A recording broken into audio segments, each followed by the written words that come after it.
درس ہے کے بعد انشاءاللہ اس درس کے بعد جو 3 اور ہفتے ہیں اس ماہ مبارک کے شعبان کے، ان میں اس کا محصل جو ہم نے جو علم حاصل کیا ہے تجوید کا اور ان قواعد کا، اس کا ہم عملی مشق انشاءاللہ کریں گے. یہ ہمارا اس کا نتیجہ ہے. جو ہمارے فار ایگزامپل ہماری نماز کو ہم کس طرح بہتر سے بہتر کریں اس ضمن میں، جیسے تکبیر کیسا کہی جائے، اور جو سورے ہیں پڑھنے کے، یا ہمارے تسبیح رکوع و سجود ہیں، تشہد ہے، سبحان اللہ، دعائے قنوت ہے، اس کو ہم اس کی مشق کریں گے ان تجوید کی روشنی میں انشاءاللہ. تو یہ آنے والے 3 ہفتے بہت اچھے ضروری ہیں، وہ ہیں بہت کارآمد ہیں. انشاءاللہ آپ ضرور بضرور تشریف لائیں، بلکہ اور مومنین کو دعوت دیں کہ وہ بھی اس میں شریک ہو جائیں انشاءاللہ. اور یقیناً محترمہ تبسم زہرا صاحبہ اس کی لیڈ کریں گی اور وہی ان کی بس میں رہے گا انشاءاللہ. انہوں نے بہت خوبصورتی سے اب تک حروف مفردات سے لے کر وہ تنوین ہو، مد ہو، اور تشہد تجدید ہو، قلقلہ، یہ سارے چیزیں بڑی خوبصورتی سے اور آسانی سے سمجھائے، مخارج سمجھائے، ہر چیز سے روشناس فرمایا. اور خود قبلہ نے بھی قواعد اس کے اقواف کے بتائے اور انہوں نے بھی سمجھایا. تو انشاءاللہ ہم اس سب کا جو نتیجہ ہے وہ ہم اپنی نماز کو درست کرنے کے لیے کریں گے انشاءاللہ آئندہ 3 ہفتوں میں. اور یہ سلسلہ تفسیر کا انشاءاللہ جاری و ساری رہے گا، سرکار حجت الاسلام سید ریحان حیدر زیدی صاحب کی سرپرستی میں اور ان کے بیان سے انشاءاللہ ہم مستفید ہوتے رہیں گے. اور میں قبل اس کے کہ یہ اور آگے جاؤں، میں چاہتا ہوں کہ آج ہم 5 مرتبہ اما یجیب پڑھ کر 2 بڑی نیک خواتین ہیں، وہ بیمار ہیں، علیل ہیں، ان کی صحت کے لیے ایک سریہ بیگم صاحبہ ہیں، ایک شبینہ حیدر صاحبہ ہیں، جو ہمارے اس سے بھی منسلک ہیں، اردو فاؤنڈیشن سے بھی اور ہماری کلاس سے بھی.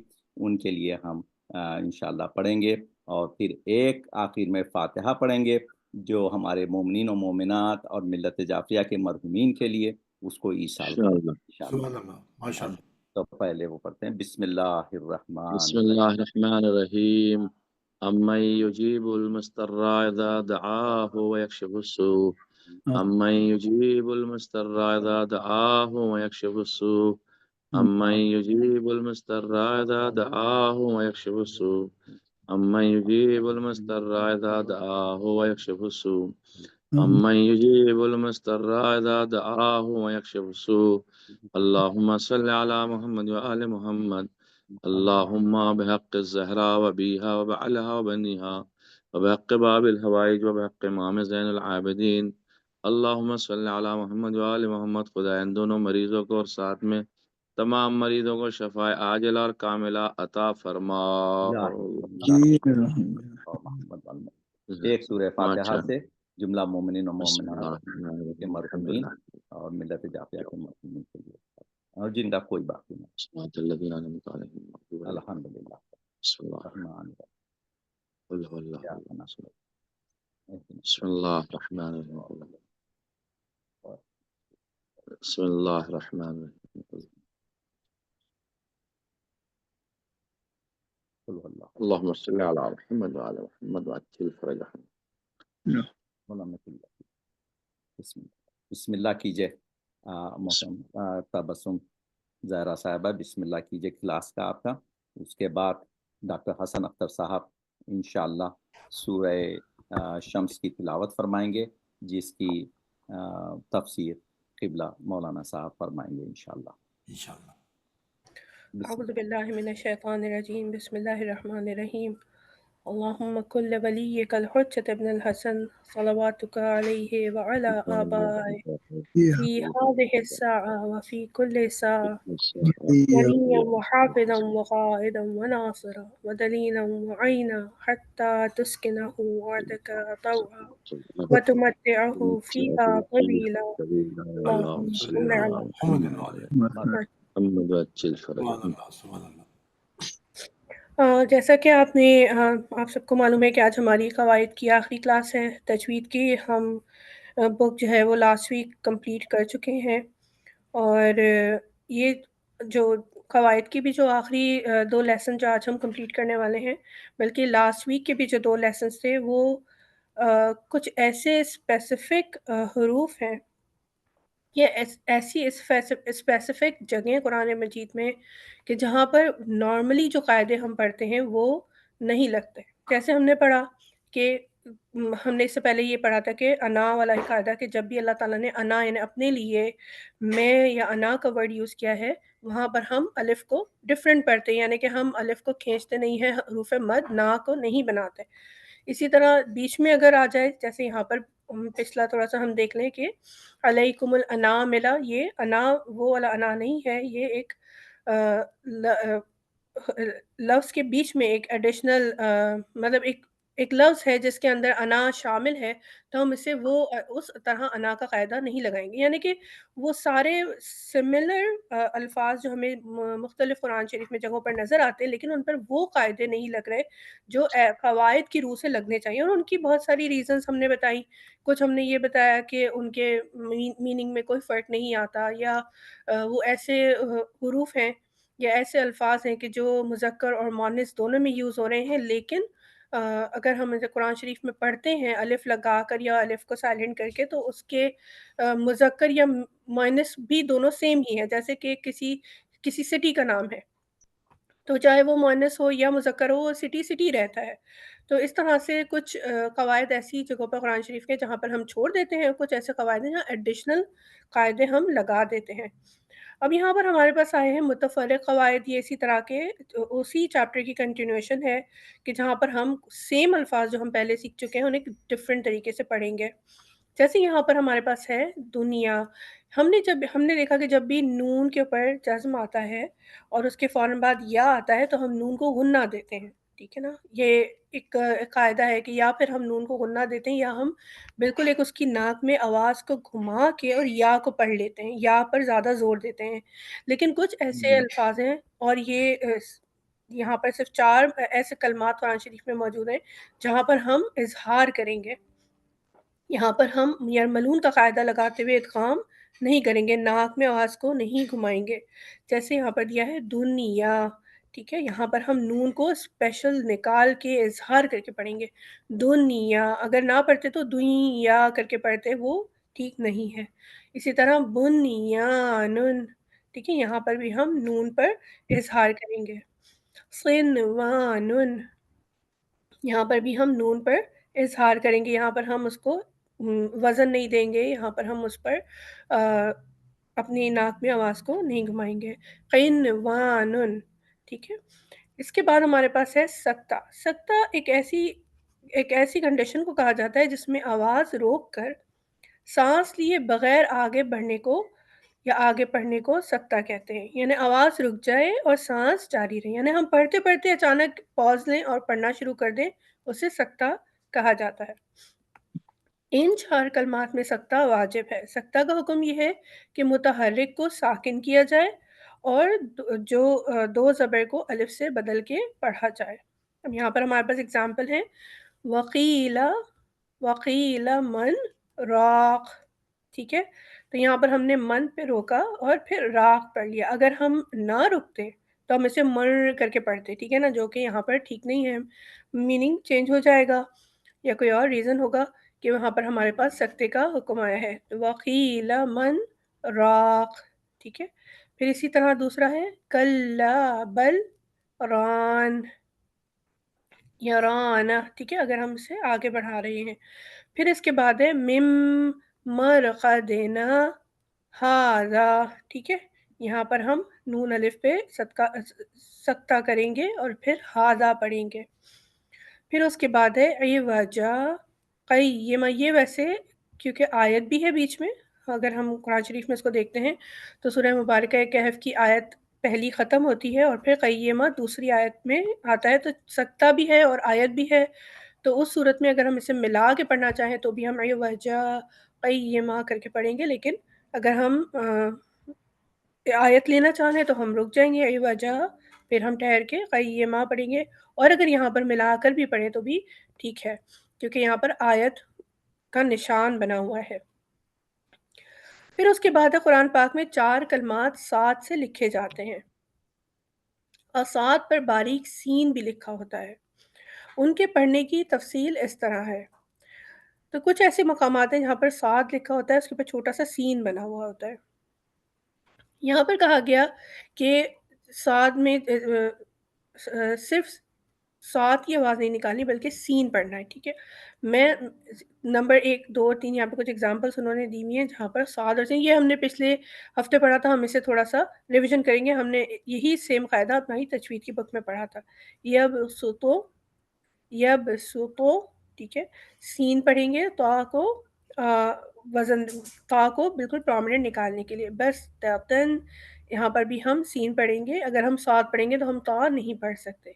ام ہم المسیطرون، یہاں پر ہماری مرضی ہے سین پڑھیں یا سات پڑھیں، یہاں پر مسیطر، یہاں پر بھی ہماری مرضی ہے سین کی آواز بھی نکلے تو بھی ٹھیک ہے اور تا کی آواز نکلے تو بھی ٹھیک ہے، سوری سات کی آواز نکلے تو بھی ٹھیک ہے۔ سین اور سات دونوں یہاں پر ملتی جلتی آوازیں ہیں، لیکن جب ہم اسے آرام سے پڑھنے کی کوشش کریں گے تو وہی آواز نکلے گی جو وہاں نکلنی چاہیے۔ جیسے یبسطو میں ہم سات کی آواز نکال ہی نہیں سکتے، اگر نکالیں گے تو تا جو ہے ہمارا تا بن جائے گا۔ یہاں پر یبسطو پڑھیں گے تو ہی ہمارا تا پرومیننٹ نکلے گا، اس لیے ہمیں یہاں پر سات میں تھوڑی سی گنجائش مل جاتی ہے۔ یہاں پر ایک اور ہے تسہیل، تسہیل کے معنی ہے نرمی کرنا، یعنی دوسرے حمزہ کو نرمی کے ساتھ پڑھا جائے۔ قرآن پاک میں صرف ایک کلمے میں تسہیل واجب ہے۔ امالہ زبر کو زیر کی طرف اور الف کو یا کی طرف مائل کر کے پڑھنے کو امالہ کہتے ہیں۔ امالہ کی را کو اردو میں قطرے کی رے کی طرح پڑھیں گے، یعنی قطرے میں کیسی آواز ہے رے کی، قطرے، ٹھیک ہے، تو رے والی آواز ہے نا وہ ہم پڑھیں گے، را بھی نہیں پڑھیں گے، ری بھی نہیں پڑھیں گے، بلکہ رے پڑھیں گے۔ اور ہم جب بھی زبر زیر اور پیش قرآن شریف میں دیکھتے ہیں تو ہم اردو میں شاید رے کی آواز نکالتے ہیں لیکن عربی میں ہم ری پڑھتے ہیں، را زیر ری، ٹھیک ہے، لیکن یہاں ایک واحد جگہ ہے جہاں پر ہم رے پڑھیں گے۔ اور امالہ کے ہجے یہاں پر انہوں نے دی ہوئی ہے، ہم یہاں پر اس کی ایگزامپلس دیکھتے ہیں۔ تسہیل کی ایگزامپل کیا ہے؟ اعجمیٌ، ٹھیک ہے، اعجمیٌ وعربیٌ۔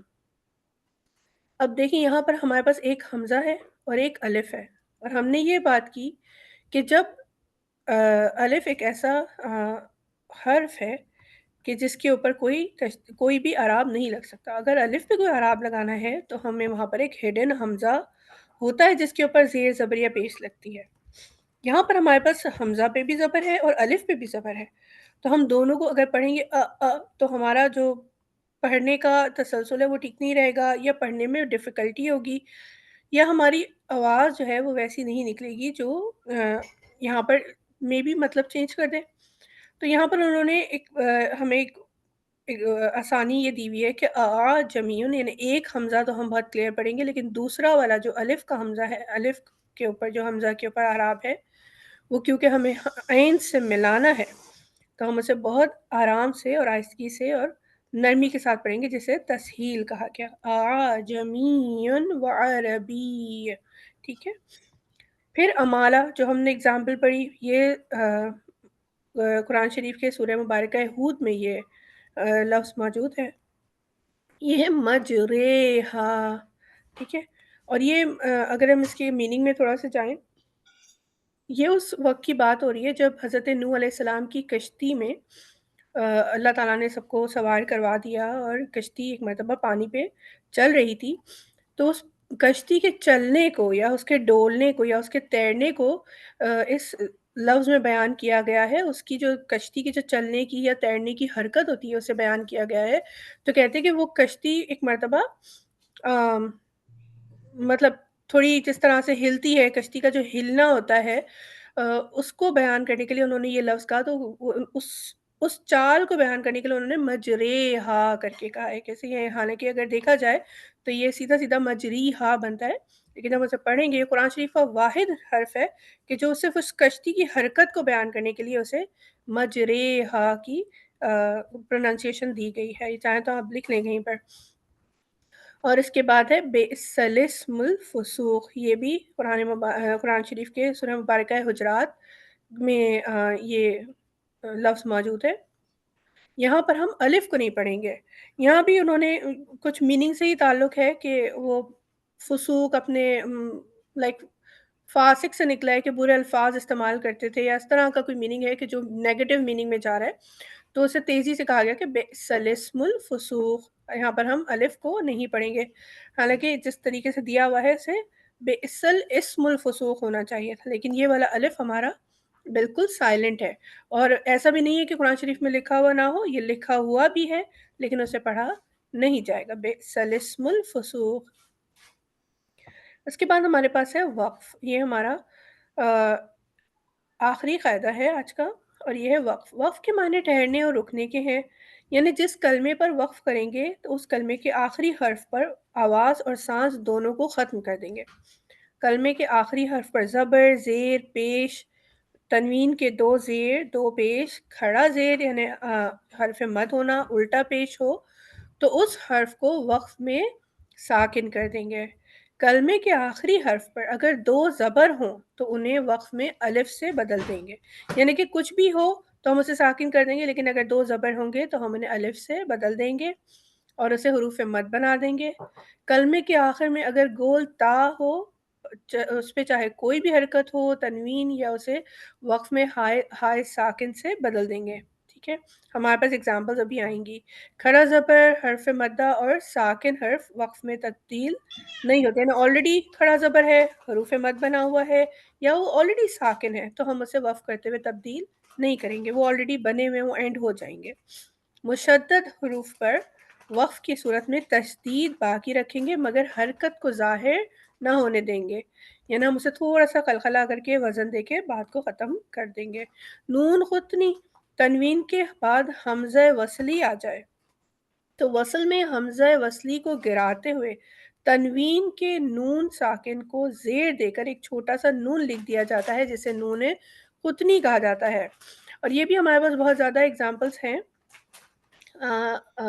قرآن شریف میں ہمارے پاس اکثر آتا ہے وہ چھوٹا سا ایک نون خطنی لکھا ہوا ہوتا ہے، تنوین کے بعد حمزہ وصلی، یعنی وہ حمزہ جو ان دونوں کو ملا رہا ہوتا ہے انہیں ہٹا کر اور پھر نون خطنی لگا دیا جاتا ہے۔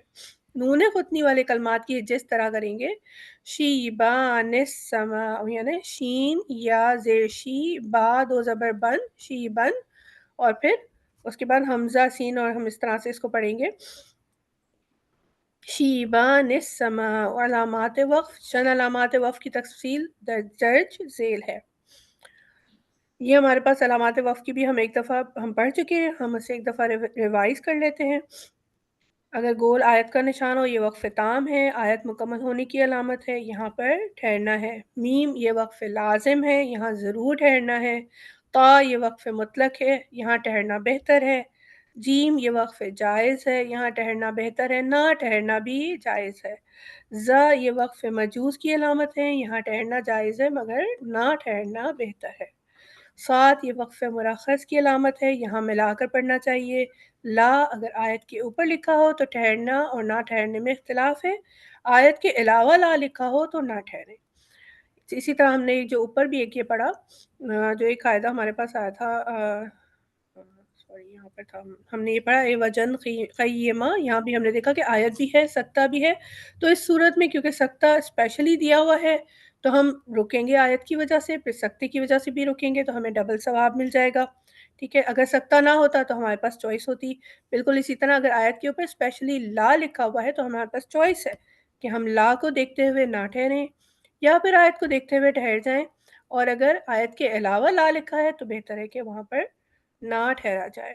اعادہ وقف کرنے کے بعد پیچھے سے ملا کر پڑھنے کو اعادہ کہتے ہیں۔ آپ نے دیکھا ہوگا کہ قارئین جو ہے اکثر جب قرأت کرتے ہیں تو جب ان کا بیچ میں اگر آیت کے رک جاتے ہیں تو پھر وہ ایک حرف پیچھے سے پڑھ کے دوبارہ اسے کنٹینیوشن کرتے ہیں، اسے اعادہ کہا جاتا ہے۔ یہاں پر ہمارے پاس کچھ ایگزامپلس ہیں۔ صادقین، ٹھیک ہے، ہم یہاں پر نون زبر کو ہم نے وقف کر دیا تو ڈبل جزم ہو گیا، اور ڈبل جزم جب آ جاتا ہے تو پھر ہم اسے 6 مد کے تقریباً برابر کھینچتے ہیں، اسی لیے ہم دیکھتے ہیں کہ قارئین قرآن جو ہیں جب آیت کو ختم کرتے ہیں تو بہت لمبا لے کر جاتے ہیں۔ تو صادقین، نادمین، مستقیم، فی، یہاں پہ ہم نے اگزامپل دیکھی ہا کی، ہم نے ہا کو ساکن بنایا، فی، شفتین، یہ ہمارا حروف حروف یہ مد لین ہو گیا، شفتین، پھر ہے شفتین، یہاں پر ہمارے پاس دونوں ایگزامپلس انہوں نے لکھ کے دے دی ہیں۔ بالحق، بالحق، یہاں پر اگر ہم لا کو لیتے ہیں تو بالحقی، اور اگر ہم لا نہیں لیتے تو بالحق، ٹھیک ہے، لیکن ہم نے کیونکہ تشدید ہے ہم اسے وزن بھی دیں گے، قاف کو قلقلہ بھی کریں گے لیکن ٹھہر بھی جائیں گے۔ نستعین، نستعین، انہوں نے دونوں طریقے سے لکھا ہوا دکھایا کہ مد بھی لکھا ہوا ہے۔ یشاء، یشاء، ٹھیک ہے، اگر یشاء یہ کر سکتے ہیں، اگر ہم ملا کے پڑھ رہے ہیں یشاء، یہاں پر ہم حمزہ پر روک دیں گے۔ من قبل، من قبل، من قبل، اور پھر من قبل، با کو ہم پڑھیں گے اور لام کو بھی پڑھیں گے، قبل، ٹھیک ہے، دونوں جزم دیں گے۔ شہر، ہا بھی پڑھیں گے، را کی بھی آواز نکالیں گے۔ شہرن، شہر، شیئن، شیء، یہاں پر بھی ہم حمزہ کی آواز نکالیں گے۔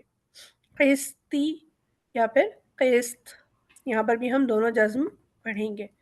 لہون یا پھر لہو، یہاں پر ہم لہ پڑھ کے اور واو کی آواز یا منہ بنائیں گے، لہو۔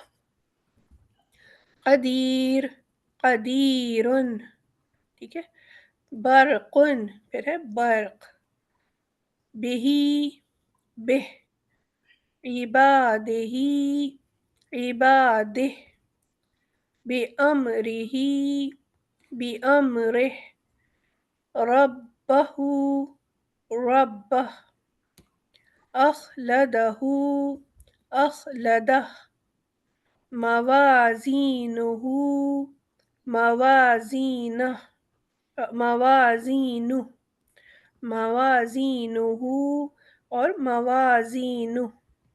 الفافن یا پھر الفافا، یہاں پر ہم حروف مد بنائیں گے تو ہم اسے تھوڑا سا اور کھینچ لیں گے۔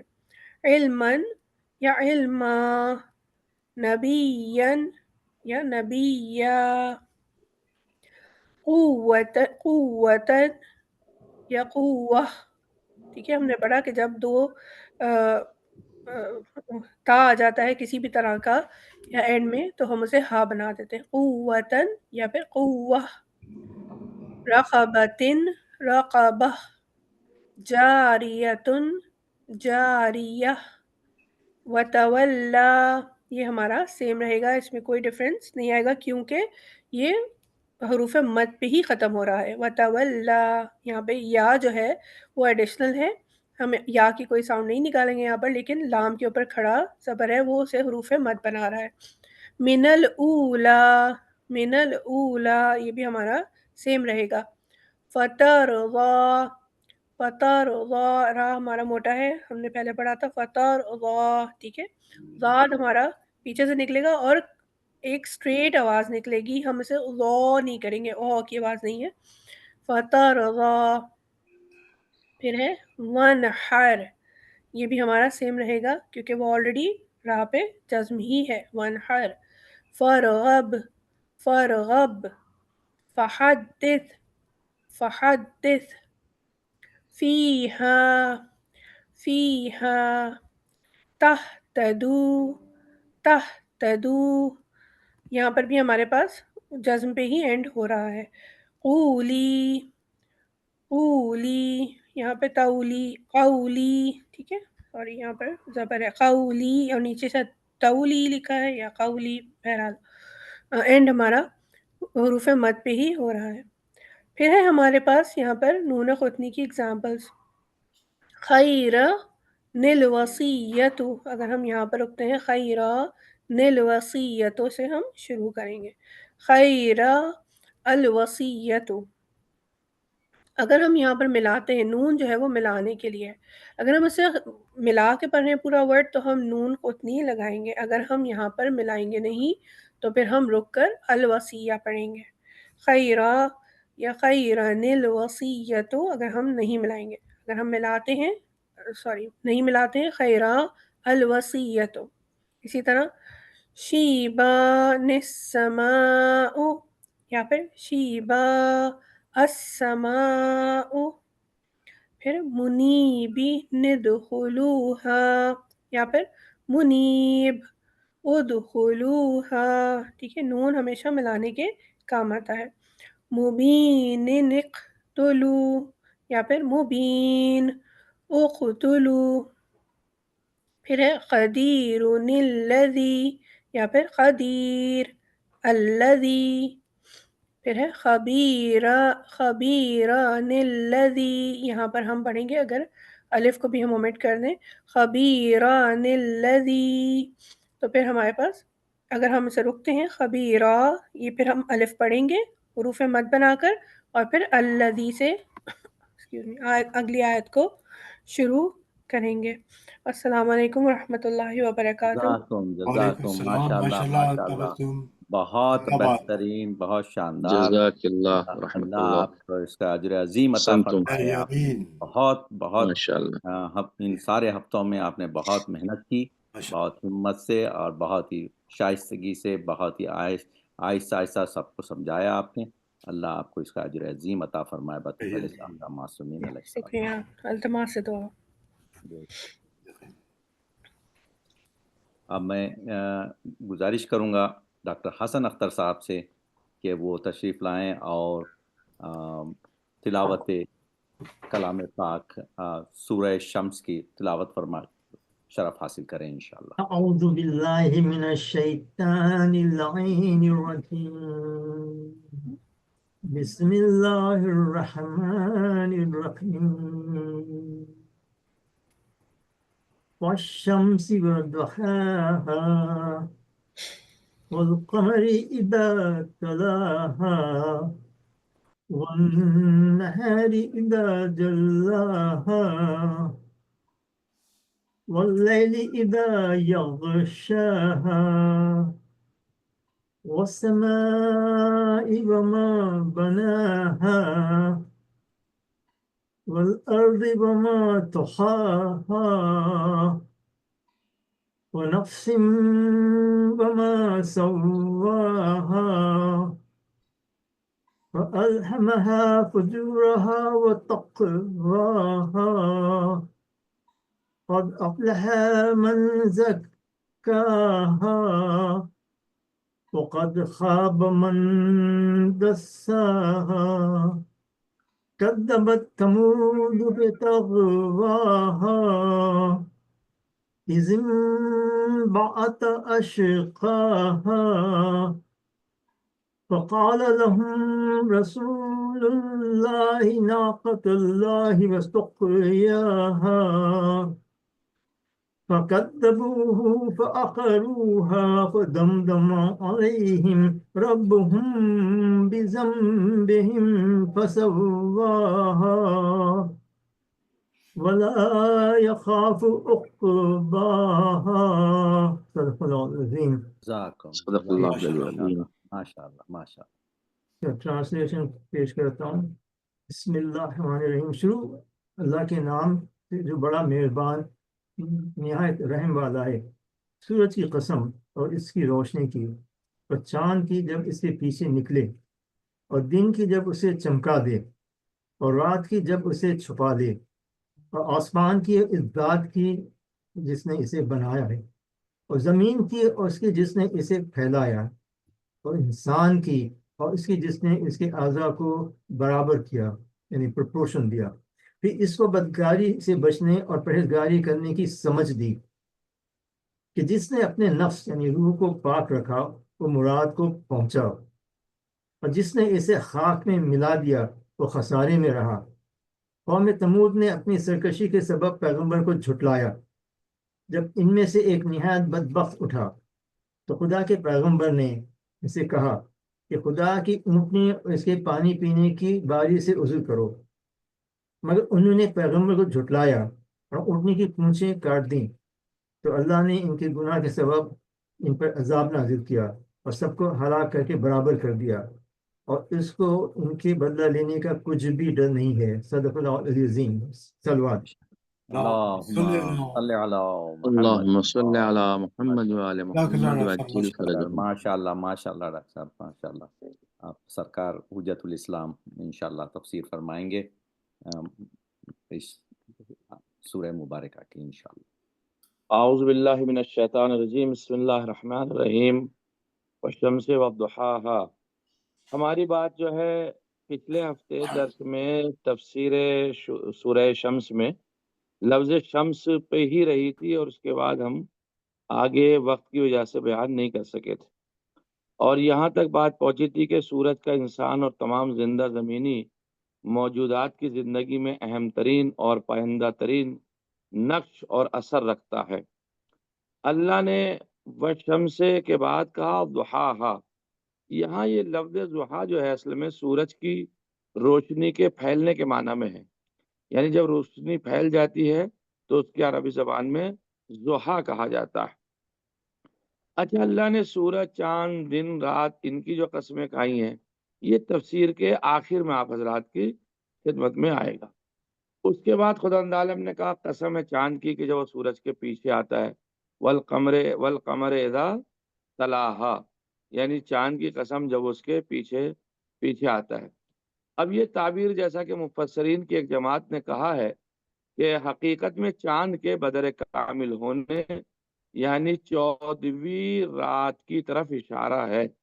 یہاں پہ لفظ جو قمر آیا والقمر اذا تلاہا، تو اللہ نے اس چاند کی قسم کھائی ہے کہ جو 14ویں کا چاند کہلاتا ہے۔ اب تفاسیر اپنی الگ الگ ہیں کہ 14ویں کے چاند سے یہاں کون مراد ہے، اور یہاں جو ہے سورج سے کون مراد ہے، وہ میں نے آپ کی خدمت میں پیش کیا تھا۔ بس چاند کا کام اتنا ضرور ہے جو علماء نے بیان فرمایا ہے، کیونکہ 14ویں رات کا جو چاند ہے غروب آفتاب کے ساتھ ہی افق پہ مشرق سے نمودار ہوتا ہے، اور اپنے روشن چہرے کو ظاہر کرتے ہوئے اپنا تسلط آسمان پر جما لیتا ہے، یعنی جیسے جیسے سورج ڈوبتا جاتا ہے ویسے ویسے 14ویں کا چاند اوپر جاتا ہے۔ اور مفسرین نے یہ بھی احتمال دیا ہے کہ اوپر والی تعبیر چاند کے دائمی طور پر سورج کے تابع ہونے اور اس منبع نور سے روشنی حاصل کرنے کی طرف اشارہ ہے، اسی لیے کہا اذا تلاہا۔ یہ چیز جو ہے وہ بڑی کام کی ہے، اس لیے کہ چاند کی اپنی روشنی نہیں ہوتی، چاند جو ہے وہ مستفید من الشمس، چاند جو ہے فیض کسب کرتا ہے سورج سے، تو اس کی اپنی ذاتی کو روشنی نہیں ہے، تو چاند روشنی لیتا ہے سورج سے، سورج اس کو روشنی دیتا ہے، اس کے بعد وہ اپنی دھیمی دھیمی روشنی کائنات والوں کو پہنچاتا ہے۔ اسی لیے اس روایت میں، اس میں آیہ کریمہ کی تفسیر میں جو بعض افراد نے بیان فرمایا ہے وہ یہ ہے کہ یہاں سورج سے مراد رسول خدا اور چاند سے مراد امیر المؤمنین علی بن ابی طالب علیہ السلام ہے، اور امیر المؤمنین علی بن ابی طالب نے فیض علم کو اس طریقے سے کسب کیا کہ جس طریقے سے چاند روشنی حاصل کرتا ہے سورج سے، لہذا ان کی مثال قمر سے دی گئی ہے۔ اس کے بعد خدا عالم نے قسم کھائی ہے یہاں پر کہ والنہار اذا جلاہا، اور اس دن کی قسم ہے جب کہ وہ صفحہ زمین کو روشن کر دے، کیونکہ ظاہر سی بات ہے جب دن نکلتا ہے تو زمین کا جتنا بھی حصہ ہوتا ہے وہاں پہ وہ روشن ہو جاتا ہے۔ اس آسمانی مخلوق کی قسم جو نوع بشری کے اعتبار سے کھائی گئی ہیں، اور ان چیزوں کی جو قسمیں کھائی گئی ہیں، ان کا اپنی جگہ پر ایک نہ ایک ہدف ضرور پایا جاتا ہے۔ جیسا کہ مثال کے طور پہ دن کی قسم کھائی، اس کے بعد رات کی قسم کھائی، یعنی رات اپنی تمام برکات اور آثار کے ساتھ ایک طرف تو سورج کی دن کی حرارت میں اعتدال پیدا کرتی ہے، یعنی رات کی ایک خاصیت یہ ہے کہ جب سورج پورے دن چمکتا ہے اور گرمی دیتا ہے اور حرارت دیتا ہے تو رات کے آنے سے وہ حرارت کم ہو جاتی ہے ایک. دوسری طرف یہ ہے کہ تمام موجودات کے آرام اور سکون اور راحت پانے کا سبب یہ رات ہی بنتی ہے. اسی رات کو کہا گیا ہے کہ رات کو ہم نے بنایا ہے تاکہ تم سکون حاصل کر سکو. اب کیونکہ اگر رات کی تاریکی نہ ہوتی اور مسلسل سورج ہی چمکتا رہتا تو آرام اور سکون کا وجود ہی نہ ہوتا، کیونکہ سورج کی جلانے والی حرارت ہر چیز کو نابود کر دیتی، جس کی طرف میں نے پہلے بھی آپ حضرات کی خدمت میں اس کی طرف اشارہ کیا تھا. تو یہ تمام وہ چیزیں ہیں جس کی طرف اللہ نے اپنی مخلوق کی طرف اشارہ کیا. یعنی میں نے سورج بنایا تو اس کا فائدہ یہ ہے، میں نے چاند بنایا تو اس کا فائدہ یہ ہے، میں نے زمین بنائی تو اس کا فائدہ یہ ہے، میں نے زمین کے ساتھ ساتھ آسمان بنایا تو اس کے فائدے یہ ہیں. یعنی یہ تمام چیزیں بیان فرمائی. مثال کے طور پر جیسے 8ویں اور 9ویں قسم جو قسم کھائی اللہ نے زمین کے خالق کے بارے میں گفتگو کرتے ہوئے، جو کہا کہ قسم ہے زمین کی اور اس کی جس نے زمین کو بچھایا ہے، والارض وما طحاها، یعنی قسم ہے زمین کی اور اس کی جس نے زمین کو بچھایا. تو اس کی کس کی قسم کھا رہا ہے اللہ؟ زمین کو کسی اور نے تھوڑی بچھایا، زمین کو تو خداوند عالم نے ہی بچھایا ہے نا، تو وہ خود اپنی بھی قسم کھا رہا ہے اس میں. والارض وما طحاها، زمین جو آسمان اور تمام زندہ موجودات کی زندگانی کا گہوارہ ہے. ظاہر سی بات ہے زمین نہیں ہوتی تو کہاں چیزیں موجود ہوتی. اب یہاں پر میں ذرا سا بڑے اشارے کرتا جاؤں گا چونکہ سورہ ختم نہیں ہو پا رہا اور اس کی تفصیل طلب آخر میں بھی آئے گی اگلے جلسے میں، اس میں بھی میں انشاءاللہ پیش کروں گا آپ حضرات کی خدمت میں. کہتے کہ زمین جو اپنی تمام تر حیرت انگیز چیزوں کے باوجود، جیسے پہاڑ اس کے اندر ہیں، سمندر ہیں، جنگل ہیں، چشمے ہیں، دریائے ہیں، معادن ہیں، اور اس کے گران بہا منابع کے ساتھ ساتھ ان میں سے ہر ایک اکیلا بھی حق تعالیٰ کی آیات میں سے ایک آیت ہے اور اس کی نشانیوں میں سے ایک نشانی ہے. یعنی خود پانی اللہ کی نشانیوں میں سے ایک نشانی ہے. بے شک خود جو ہے جنگل، اتنے بڑے بڑے جنگل، یہ کس نے خلق کیے؟ کوئی تو ہے ان کا خلق کرنے والا، اللہ کی نشانیوں میں سے ایک نشانی ہے. یہ چشمے جو جاری ہوئے ہیں کس نے جاری کیے؟ یہ اللہ کی نشانیوں میں سے ایک نشانی ہے. یعنی زمین کی قسم اس لیے کھائی کہ کم سے کم تم زمین میں دیکھو تو صحیح اللہ نے کیا کیا خلق کیا ہے. اور جب یہ غور و فکر کرو گے اللہ نے کیا کیا خلق کیا ہے تو یہ سوچنے پہ بھی تو مجبور ہوگے کہ ذات پروردگار کتنا باقدرت ہے، وہ کتنا کریم ہے، اس نے انسانوں کے لیے کتنی نعمتوں کو خلق کیا ہے، اور اس سے معرفت میں اضافہ ہوگا. اور اصل چیز ہے معرفت کی جان گرامی، کہ انسان کو معرفت ہونی چاہیے. جب معرفت حاصل ہو جائے گی تو انسان کمال کی بلندیوں پر پہنچ جائے گا. بے شک اور اس سے برتر بالا زمین کا خالق اور وہ ذات ہے جس نے خود اسے بچھایا ہے. یعنی زمین کی تو بات چھوڑیے کتنی عظیم ہے، ارے خالق زمین کون ہے؟ وہ تو اس سے بھی کہیں بالا اور برتر ہے. جب زمین انسانوں کی سمجھ میں آج تک نہیں آ رہی ہے تو پھر خالق زمین کیسے سمجھ میں آئے گا کہ اس کی معرفت کیسی ہے. اور میں اسی طرح ایک جملہ بھی آپ حضرات کی خدمت میں کہہ سکتا ہوں کہ دنیا والے ابھی تک تراب کو تو سمجھ نہیں سکے تو ابو تراب کو کیا سمجھیں گے؟ یہ بھی ایک مرحلہ سمجھ رہے ہیں؟ یہ بھی ایک مرحلہ ہے بھائی. جب انسان کی مخلوق ہے زمین اور زمین میں ہزاروں چیزیں خلق ہوئی ہیں تو جو چیزیں جتنی بھی چیزیں زمین کے اوپر ہیں اب آپ اسے شمار کرنا چاہیں گے تو شمار بھی نہیں کر سکتے. تو بہت سرخیوں میں ہے کہ پہاڑ ہیں، سمندر ہیں، جنگلات ہیں، چشمے ہیں، دریائے ہیں، معادن ہیں، گرابہاں چیزیں ہیں، پانی ہے اس کے اندر، مچھلیاں، لولو وہ مرجان ہے، اور کیا کیا، یہ تو تمام وہ ساری چیزیں. جب ایک لفظ زمین کی حیثیت کو آج تک ہم نہ سمجھ پائے اور اس کے اندر جو چیزیں ہیں تو عزیزان گرامی اس شخصیت کی طرف ذرا متوجہ ہوئیے گا کہ جس کے قبضہ قدرت میں اللہ نے اس زمین کو رکھا ہو، اس مٹی کو رکھا ہو، اور اس کا نام دیا ہو علی بن ابی طالب ابو تراب ہے. اس لیے زمین کا سمجھنا آسان ہے، پھر بھی میں کہہ رہا ہوں لیکن ابو تراب کی معرفت تک پہنچنا ہر ایک کے بس کی بات نہیں ہے. ابو تراب کی معرفت تک کائنات میں صرف دو ہی شخصیتیں ہیں، یا خود خدا ہے جو ابو تراب کی معرفت تک پہنچا ہے، یا پیغمبر اسلام ہے جو ابو تراب کی معرفت کو جانتے ہیں. ایک درود پڑھ دے محمد وعلی محمد. اور وہ گھرانہ اہل بیت علیہ الصلوۃ والسلام کا، چونکہ وہ تو نفس پیغمبر ہیں، انہی کے لیے. اب یہاں لفظ اب یہاں لفظ تہاہا آیا، والارض وما تہاہا. دیکھیے یہ جو ہے بچھانے کے معنی میں آتا ہے، یہ بروزن سہو ہے، تہو سے بنایا ہے، کہ اس کا مادہ جو ہے تہو ہے. اس کا مطلب یہ ہے کہ بچھانے اور پھیلانے کے معنی میں آیا، اور دھکیلنے کے معنی میں بھی آیا. والارض وما تہاہا، یعنی اس کا زمین کی قسم جس کو ہم نے بچھایا، اس زمین کی قسم جس کو ہم نے دھکیلا ہے. اب یہ بھی بڑی غور و فکر کرنے کی بات ہے کہ یہ زمین کو دھکیلنا کیوں استعمال کیا گیا، زمین کو بچھانا کیوں استعمال کیا گیا. اور یہاں پہ یہ بھی کہا گیا اور دور کرنے کے معنی میں بھی آیا، اور ختم کرنے کے معنی میں بھی آیا، اور یہاں بچھانے کے معنی میں، کیونکہ اولاً زمین ابتدائی میں پانی کے نیچے غرق تھی.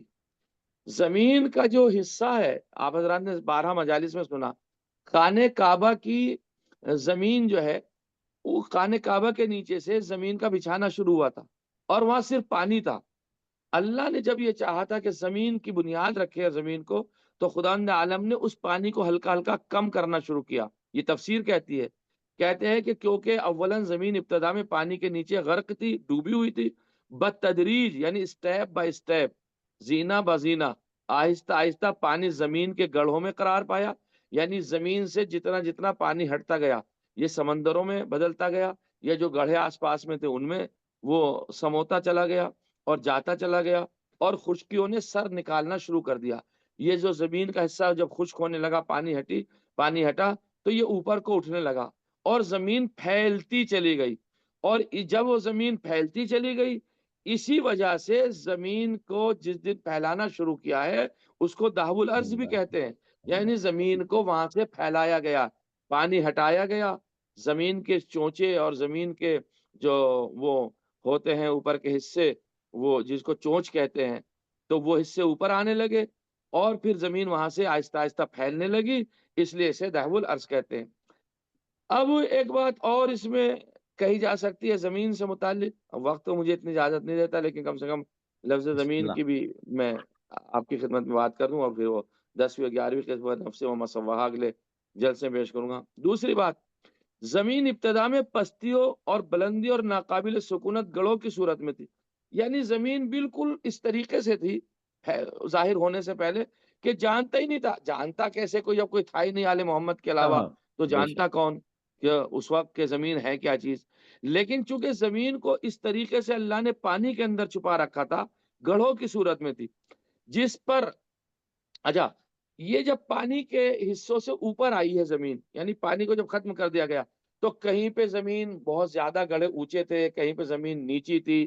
اب یہ بھی مرحلہ تھا، آپ نے ابھی بھی یہاں بھی دنیا میں بھی دیکھا، کہیں پہ زمین اونچی ہے، کہیں پہ زمین نیچی ہے. تو بہت سی جگہوں پہ خداوند عالم کے لطف و کرم سے یہ ہوا، زمین ہموار کی گئی. زمین ہموار کرنے کا طریقہ کیا تھا؟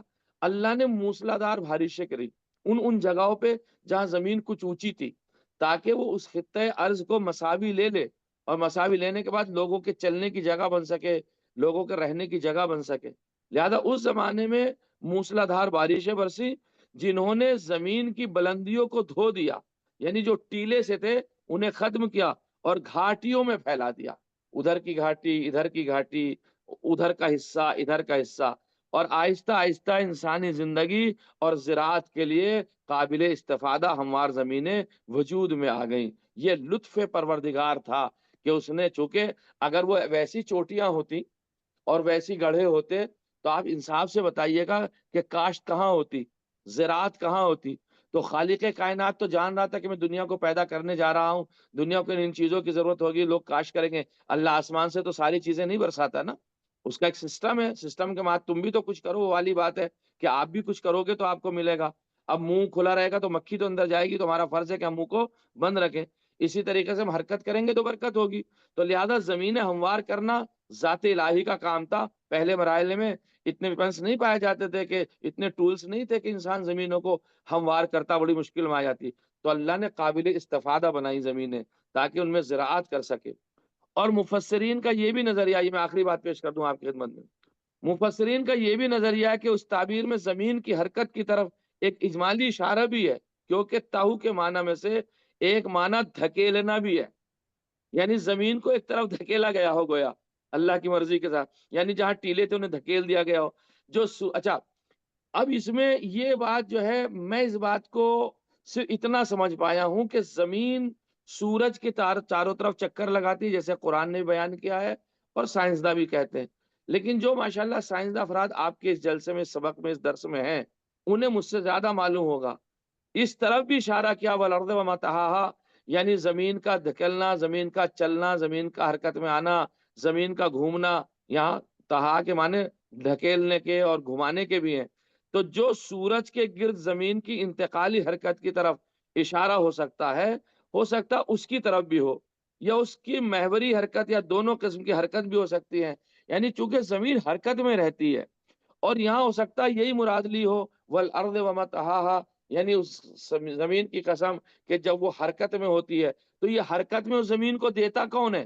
جو سورج کے چاروں طرف حرکت ہے، کہ یہ زمین کو بس کوئی نہ کوئی ایسا انسان ہے جس زمین کو حرکت میں لائے ہوئے ہے، تو اسی کا نام ذات پروردگار عالم ہے. خداوند عالم کی بارگاہ میں دعا کرتا ہوں، پروردگار ہم سے چھوٹی سی ایک خدمت اپنی بارگاہ میں قرآن کی قبول فرما اور ہمارے توفیقات میں اضافہ فرما. والحمد للہ رب العالمین. ماشاءاللہ ماشاءاللہ، اللہ آپ کو سلامت رکھے. قبلہ میں اپنی جانب سے تمام ارکان اردو فاؤنڈیشن کی جانب سے، خصوصاً بانی ڈاکٹر غضنفر جعفری صاحب کی جانب سے آپ سب حضرات کا فرداً شکریہ ادا کرتا ہوں، خصوصاً تبسم زہرا صاحبہ کا، ڈاکٹر حسن اختر صاحب کا، اور حجت الاسلام سید ریحان زیدی صاحب کا، جن کے بھرپور تعاون سے یہ کلاسز ہو پائیں. اور آج کی یہ آخری درس تھا، مگر آئندہ 3 جو کلاسز ہیں، 3 یہ بہت اہم ہیں انشاءاللہ، اور ان میں سرکار یہ سورہ بھی مکمل فرمائیں گے انشاءاللہ. آپ کے پاس اتنا علم ہے سرکار، آپ ایک آیت پر کئی اشرے پڑھ سکتے ہیں. اللہ نے آپ کو اتنا نہیں، میں علم عطا فرمایا ہے. استغفر اللہ، ایسا نہیں ہے. میں ماشاءاللہ جان بوجھ کر صرف چھوٹی چھوٹی تفسیروں میں رہتا ہوں، کیونکہ اگر میں ساری تفسیروں کو جمع کروں گا تو والارض وما طحاہا پہ گفتگو ہوتی رہے گی 2-4 بے جلسوں شک میں. بے شک تو بے شک. لہذا میں تبرکاً تھوڑا سا میں اس کو پڑھ لیتا ہوں تاکہ ہم لوگ سب ثواب میں اور معرفت بہت میں شامل بہراور ہو ہو جائیں رہے ہیں انشاءاللہ. آپ کے علم سے، ہم لوگ بہت مشکور ہیں، جزاکم اللہ، محبت بہت ہے آپ میں، مستفید ہو رہے ہیں بڑا آپ ادنا سے. سا خادم ہے. بے شک بے شک. جزاک اللہ جزاک آپ کے اور ہماری اس تمام عبادات کو قبول فرما اور الہی اس آمین، سبیل کو قائم و دائم رکھے. الہی آمین، الہی آمین. یہ رسم کے التماس دعا، ہمارے خدا حافظ. سوال ہے ہمارے کاظم صاحب کا، غالباً جی جی. ان اچھا، کا. یہ ہاتھ انہی کا ہے. اچھا، جی جی کاظم رضا صاحب کا، کاظم بہت دیر سے دیکھا میں وہ ہاتھ.